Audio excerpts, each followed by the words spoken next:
Kenya.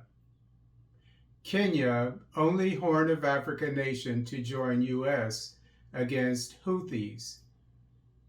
After visits to the Kenyan capital, Nairobi, by the director of the U.S. Central Intelligence Agency, William Burns, on January 15th, and the commander of U.S. Africa Command, General Michael Langley, on January 23rd, Kenya became the only Horn of Africa nation to support the U.S.-led airstrikes against the Houthis, who have been attacking civilian ships in the Red Sea since November 19th in a show of solidarity with the Palestinians during the Israel-Hamas war.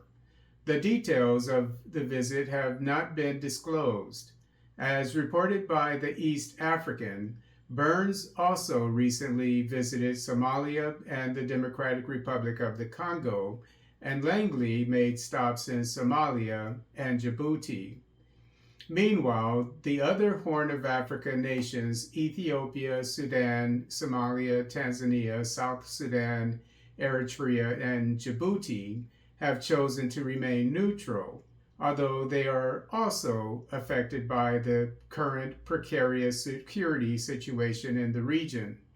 According to The Guardian, more than 100 container ships have rerouted around southern Africa via the Gulf of Guinea to avoid being attacked in the Red Sea, which explains why Guinea-Bissau is the only other African nation to join the U.S. coalition against the Houthis. As mentioned in the East African, during the recent visits to Nairobi by the two U.S. officials, quote, the IMF approved a $684.7 million disbursement to Kenya to shore up its ability to repay its first Eurobond, which matures in June, unquote. Critics of Kenyan President William Ruto's support for the U.S. coalition against the Houthis fear Kenya could be exposing itself to future terrorist attacks like the East African embassy bombings in Nairobi and Dar es Salaam by Al-Qaeda on August 7, 1998.